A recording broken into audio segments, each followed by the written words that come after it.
We are the Borg. Lower your shields and surrender your ships. We will add your biological and technological distinctiveness to our own. Your culture will adapt to service us. Resistance is futile.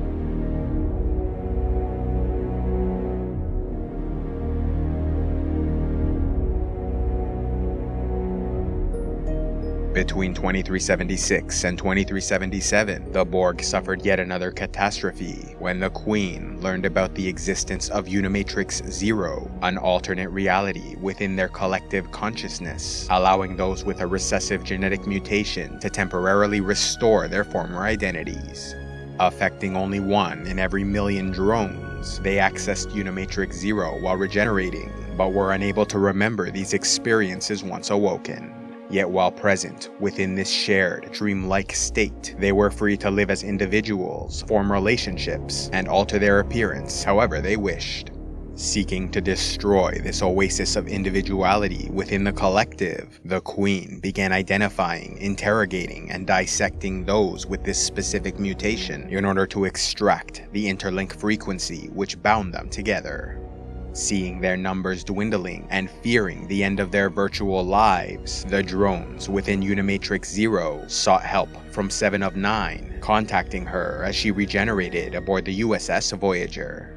Bringing her into Unimatrix Zero, they informed 7 she shared their mutation and was once a regular visitor to this reality, making her the perfect candidate to provide assistance, as she was now free from the hive mind and would remember their discussions when she awoke in her alcove. Agreeing to aid them, 7 and the Voyager crew sought to transmit a nanovirus into the collective, which would mask the identities of mutated drones.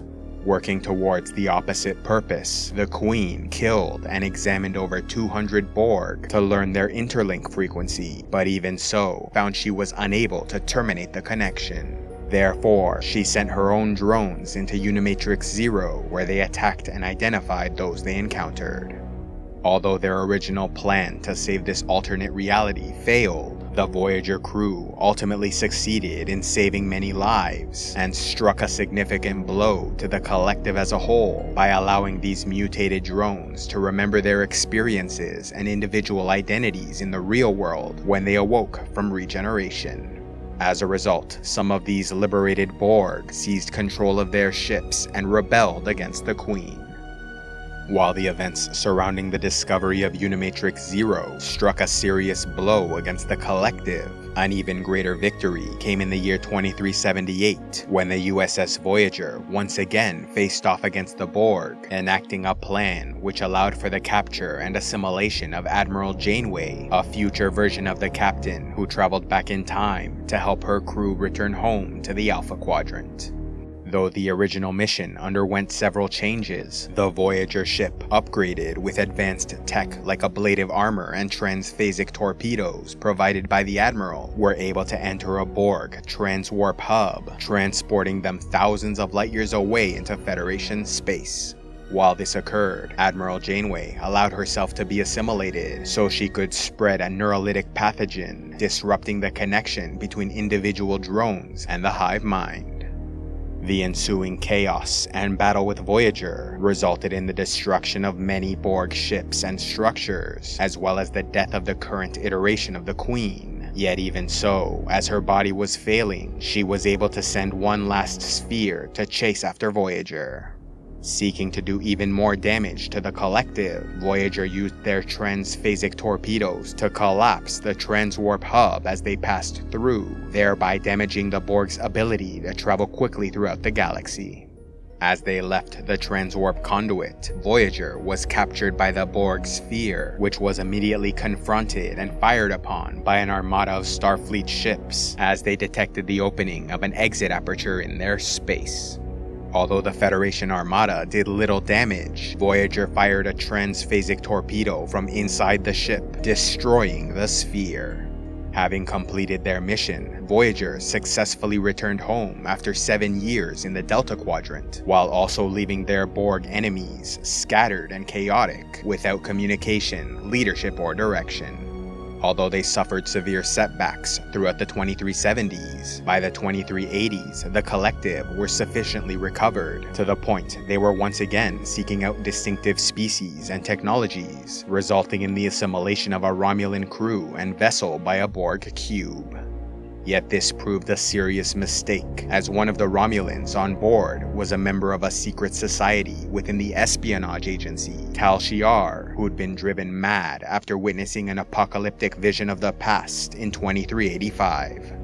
This vision, granted to all operatives selected for the Zot Vash, was originally meant to be seen by artificial life forms, as the imagery was so powerful and appalling, it did lasting damage to the minds of most organic beings. Therefore, when this Romulan agent was assimilated, her traumatic experiences were transferred into the Borg's collective consciousness, triggering a submatrix collapse in the Borg ship where she was located, cutting them off from the rest of the hive mind. Left alone and abandoned, the cube was claimed by the Romulan Free State, which succeeded the Romulan Star Empire after its collapse following the destruction of their homeworld in 2387.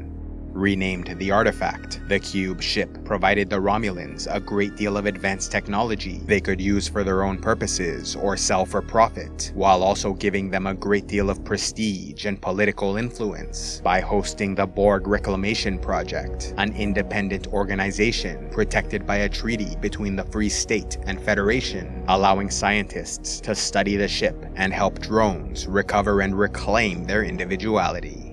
By 2399, the Reclamation Project was led by Hugh, the former drone liberated by the Enterprise D, who was now a Federation citizen with most of his implants removed. When Jean-Luc Picard came out of retirement to investigate the creation of a new android species, Hugh helped his old friend locate one of these androids working aboard the Artifact, and in doing so incurred the wrath of the Tal Shiar.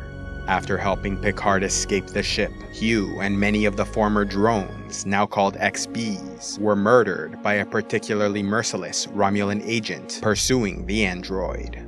In order to protect the remaining XBs aboard the Artifact, 7 of 9, now working as an independent ranger and associate of Picard, took control of the Borg cube, traveled to the android homeworld of Gulian 4, and landed on the planet's surface.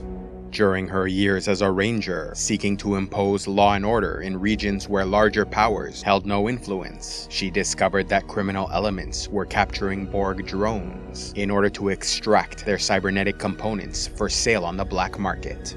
Traumatized by all she saw and experienced since leaving Voyager, including the death of Icheb, who was captured and tortured for his implants, Seven lost all faith in the Federation and larger organizations, preferring to remain independent in order to administer justice as she saw fit.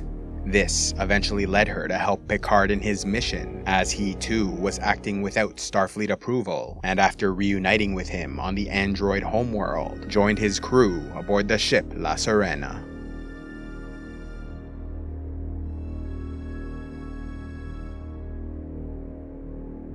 A special thanks to all those who contribute to CivilizationEx, like Eden Gruyer, Spicy Sky Frugran, Tio the Iron Banker, Honir the Dead Raven, and Sir Rick Lone.